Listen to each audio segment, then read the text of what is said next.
আজকের আলোচনায় আমরা আলোচনা করব জ্ঞান সংকলনী তন্ত্র নিয়ে।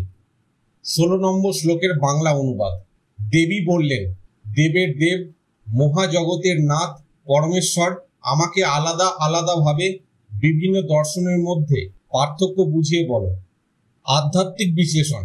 আধ্যাত্মিকভাবে দেবী এখানে বোঝাতে চাইছেন যে বিভিন্ন দর্শন বা জ্ঞান পদ্ধতির মধ্যে মৌলিক পার্থক্য কি। মানুষের মন বিভিন্ন পথে জ্ঞান অর্জনের চেষ্টা করে। কিছু দর্শন কেবল বাহ্যিক আচরণ বা আচার অনুষ্ঠান শেখায়। কিছু দর্শন যুক্তি ও চিন্তার মাধ্যমে সত্য অন্বেষণ করে।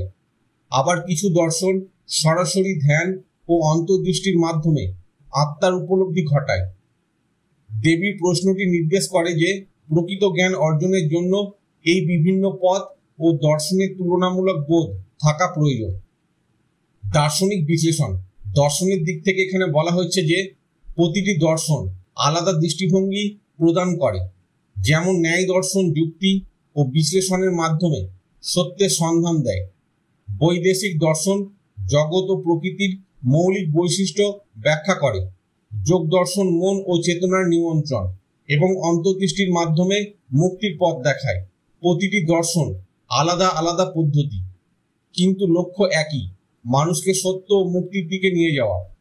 দেবীর প্রশ্নের মাধ্যমে বোঝানো হচ্ছে যে ব্যক্তি প্রতিটি দর্শনের মূল অর্থ বুঝতে পারে সে তার জীবনের সঠিক পথে এগোতে পারে।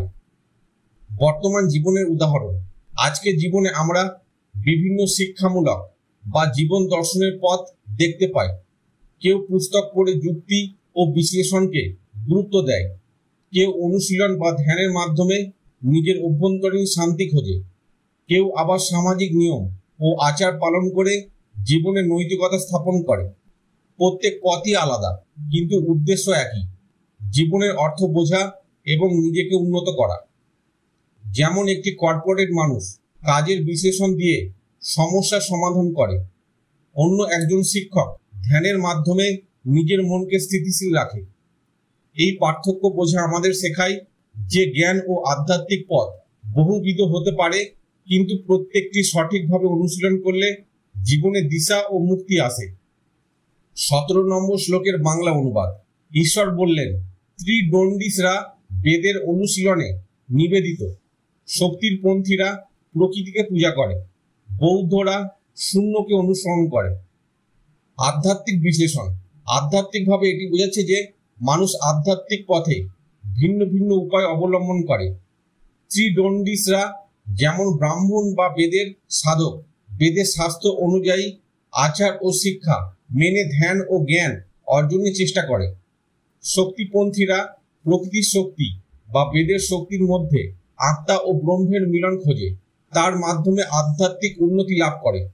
বৌদ্ধরা শূন্য বা শূন্যতার অভিজ্ঞতার মাধ্যমে সব আবদ্ধতা, আকাঙ্ক্ষা ও বন্ধন থেকে মুক্তি খোঁজে। প্রতিটি পথই ভিন্ন পদ্ধতিতে, কিন্তু একই লক্ষ্য, চেতনার মুক্তি ও আত্মার উপলব্ধি। দার্শনিক বিশ্লেষণ। দার্শনিক দিক থেকে এখানে 3টি আলাদা দর্শন বা আধ্যাত্মিক দৃষ্টি প্রকাশ পেয়েছে। ত্রিদণ্ডীসরা বেদের পদ্ধতিতে চেতনা নিমন্ত্রণ ও আচারের মাধ্যমে জ্ঞান অর্জন করে। শক্তিপন্থীরা কায়িক ও প্রকৃতিগত শক্তি অনুধ্যানের মাধ্যমে সত্যকে উপলব্ধি করে। আর বৌদ্ধরা দর্শনের মাধ্যমে শূন্য বা শূন্যতার মধ্যে প্রবেশ করে। দর্শন শেখায় মানুষ বিভিন্ন পথে সত্যের সন্ধান করতে পারে, তবে লক্ষ্য সর্বদা একই, আত্মার মুক্তি এবং পরম সত্যের উপলব্ধি। বর্তমান জীবনের উদাহরণ। আজকের দিনে আমরা দেখি কেউ বই পড়ে, গবেষণা করে বা শিক্ষামূলক অনুশীলন করে জ্ঞান অর্জন করে। কেউ প্রকৃতির সঙ্গে সংযোগ স্থাপন করে বা ধ্যান ও যোগের মাধ্যমে শান্তি খোঁজে। আবার কেউ নীরবতা, একাকিত্ব বা অন্তর্দৃষ্টি চর্চা করে নিজের জীবনকে সুশৃঙ্খল ও অর্থপূর্ণ করে। যেমন একজন প্রফেসর তত্ত্ব অধ্যয়ন করে জীবনকে বিশ্লেষণ করে, একজন পরিবেশবিদ প্রকৃতির সঙ্গে মেলবন্ধন করে অন্তরে প্রশান্তি খোঁজে, আর একজন ধ্যানপ্রিয় ব্যক্তি চুপচাপ বসে নিজেকে অভ্যন্তরীণভাবে পর্যবেক্ষণ করে। প্রতিটি পদ্ধতি আলাদা হলেও লক্ষ্য এক, আত্মজ্ঞান ও মুক্তি। 18 নম্বর শ্লোকের বাংলা অনুবাদ। কারবাকরা যদিও তত্ত্বগুলো জানে, তবুও তারা নাস্তিক ও অলস, বাক্য কৌতুককারী, সমস্ত কিছুর উৎসের অস্তিত্ব অস্বীকার করে। আধ্যাত্মিক বিশ্লেষণ। আধ্যাত্মিকভাবে এখানে বোঝানো হচ্ছে শুধু জ্ঞান থাকা যথেষ্ট নয়, জ্ঞানের সঠিক ব্যবহার ও গভীর উপলব্ধির প্রয়োজন। কারবাকরা তত্ত্ব জানলেও তাদের মন পূর্ণভাবে আলোকিত হয়নি, তাই তারা চিরন্তন সত্য বা সৃষ্টির উৎসকে অস্বীকার করে। আধ্যাত্মিক পথের মূল হলো কেবল তথ্য বা শাস্ত্র জানা নয়, বরং সেই জ্ঞানকে জীবনের অভিজ্ঞতা ও আধ্যাত্মিক উপলব্ধিতে পরিণত করা। দার্শনিক বিশ্লেষণ। দর্শনের দিক থেকে কারবাকদের উদাহরণ দেখায় যে যুক্তি বা তত্ত্বজ্ঞান থাকলেও যদি চেতনা বা অন্তর্দৃষ্টি না থাকে তবে সত্য উপলব্ধি হয় না।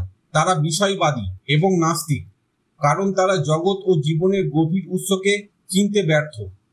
দর্শন শেখায় জ্ঞান শুধু বাহ্যিক তথ্য নয়, বরং সেই জ্ঞানকে সত্য অস্তিত্বের দিকে পরিচালিত করতে হয়।